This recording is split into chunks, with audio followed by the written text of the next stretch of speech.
Okay, so welcome guys to another video. Today I will be showing you this deck right here, which is considered the new best anti-meta deck. We will be using it to compete in a classic challenge to get those 12 wins to show you how to get your first classic challenge win, or you can even use it in ladder to climb higher than you've ever been before. So stay tuned because the last match is against an Expo player, and that is a very weird match to play against, so if you decide to use this deck, that match will be of interest to you. So first off, let's just say that this is an anti-meta deck because it actually goes against the evolved Firecracker by being able to kill her with the arrows or the fireball when she's evolved, and it also goes against the evolved Royal Giant by using long-ranged cards, and especially the Inferno Dragon, which can melt the Royal Giant. So starting off, one of the main big attacks that you have is just playing Zappies in the back, and then when you have Royal Recruits in hand, playing them in front of the Zappies at the bridge to have a very strong attack. However, that is mainly used in double elixir since it is a pretty expensive attack, but it is very hard to counter by or to defend by the other players. So you can see that at the start of the match, you want to play very slow, you want to defend well, because this deck shines in overtime, double and triple elixir, but at the start it is a bit weak since the majority of the cards here are very expensive. However, by having the Inferno Dragon, it gives us a lot of value against all the different beatdown decks right now, such as Lava Hound, Golem, or even it is actually useful against the Expo deck we're gonna be showing at the end. So you can see how we defend with the Zappies and the Inferno Drake, and then arrows to finish everything off. It was a very scary attack, but in the end we get away with it with them not having done so much damage. In double and triple elixir, it actually gets a lot easier to defend it since you can play a lot more cards. You can actually use the Goblin Cage against the balloon. The thing is, we did not have it in cycle back then. So the tip would be in single elixir to figure out what kind of deck your opponent is using and develop a plan for double elixir on, firstly, how you're going to get past his cards, and secondly, how you can properly defend their pushes. Here you can see that, for example, that I play Zappies in the back. I then play the flying machine in order to defend against the dragons. I have the fireball ready, which I actually missed the balloon, but it's no problem because I have the Goblin Cage to pull it, and then some arrows to let the Inferno Dragon also help the tower take down the balloon. Here, the balloon gets a hit, which is very unfortunate, and those pigs are very well countered by the Tombstone and the Mega Minion. However, the good thing is that we've actually cycled back to an Inferno Dragon, and in 8 seconds it will be triple elixir, which is our time to shine. So you can see that he's going to do the exact same attack. We have the fireball ready for the dragons. We miss one of the Skelet Dragons, which is very annoying. His fireball with all his cards in the back actually kills everything. But since it's triple elixir, we can cycle back to the cards, to the arrows very quickly, have the flying machine, and you can see the Zappies doing damage on the left since they're being ignored. So this is just going to be repeating and repeating. Since we know that he has Tombstone and Mega Minion, which are very good counters for our piggies. Here we do the attack with the Royal Recruits in order to force him to defend and not only attack. We use the flying machine to not only to snap the Tombstone and to also attack the balloon when we pull it to the Goblin Cage. Here it gets close because his fireball was very nice, but luckily we had arrows in hand, and you can see that the left side was undefended, and we end up taking the first W to make it 10 wins in the Classic Challenge. So next up, we will be facing a player, I don't know how to pronounce his name, and I'm not even going to try. But yeah, here you can see you don't generally want to start with a Royal Hogs attack. You prefer to start either defending, or you can just, if your opponent doesn't play a card, you can just wait, or split Zappies in the back or something in the back. As a rule of thumb, you want to play it very safe at the start. Here he puts a rocket, and a rocket is 6 elixir, so I just decide to go with the piggies, and then the fireball against the rascals. I do miss one rascal, but in the end it was a good trade since we're both in the same level of damage, more or less. And now at least we know that he has Rocket, which is honestly not that good against our deck, but you will see this match was actually pretty weird. He does some very questionable plays, such as that Rocket at the start of the game with no sense. But yeah, it's how some opponents in the classic challenge will be. So here we're just again defending, supporting our attacks. He goes with the Goblin Barrel. I decided to go Royal Recruits because why not? And it actually even defends the Prince when he's coming here, so it's not a bad value for the Royal Recruits.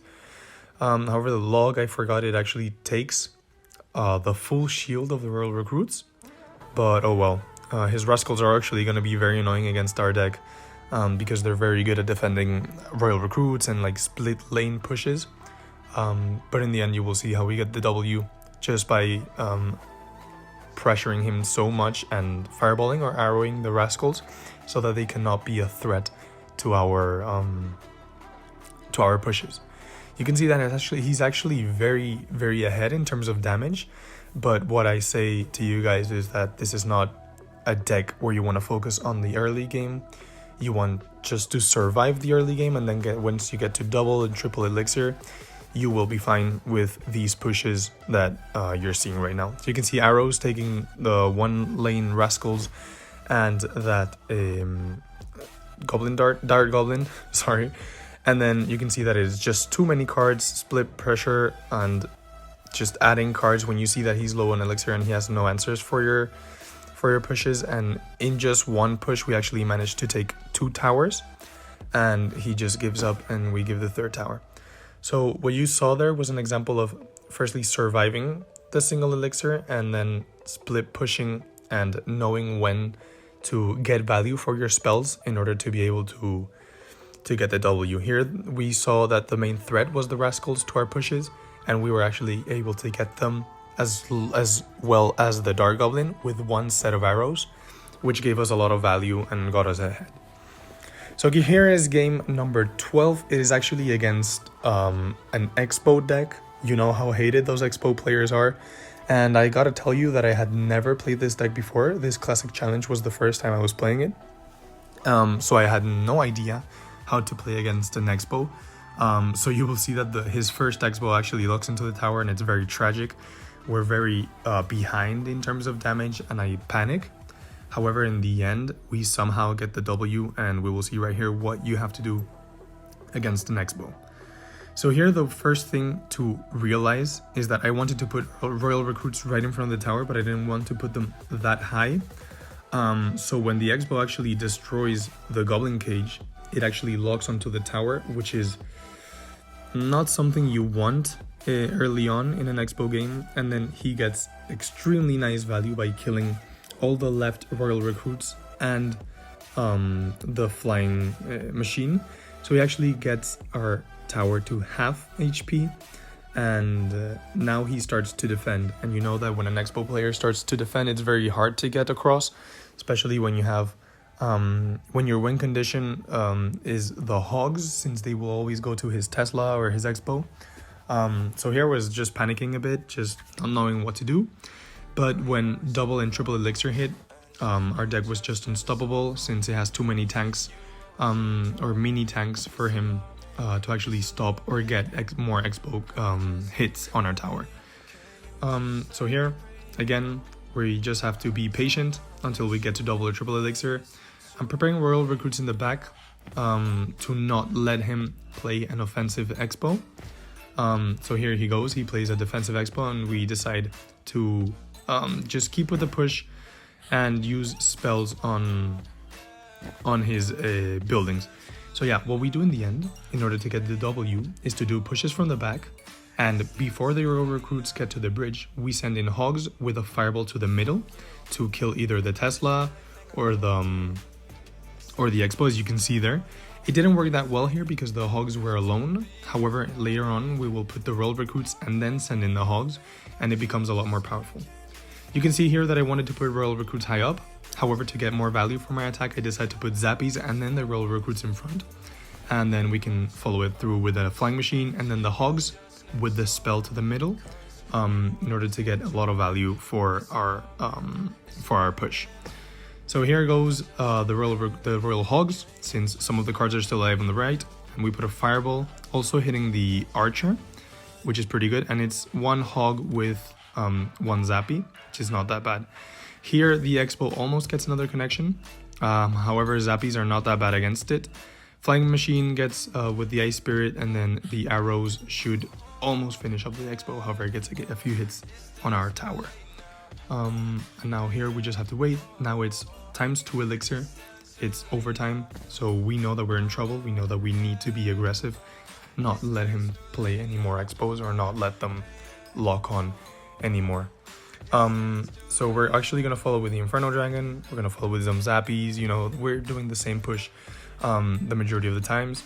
And then now we have to prepare the arrows to hit everything, and both archers, they actually move up, so that's really nice.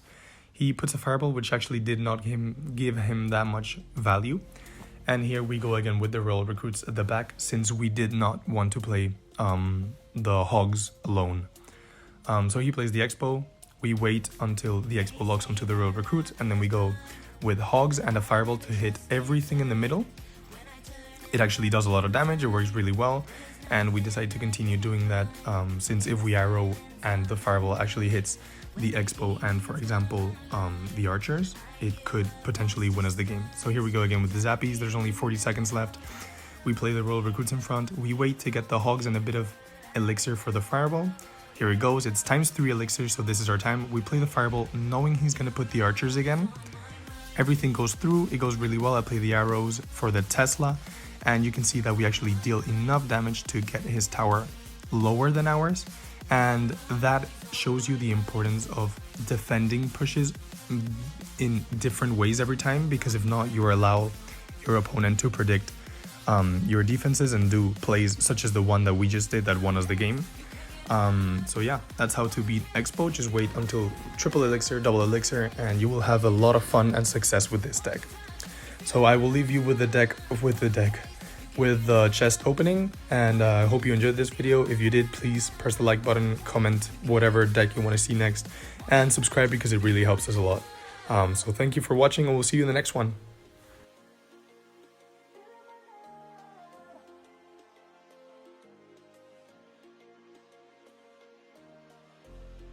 They say that love is blind, but I never trusted sight when I turn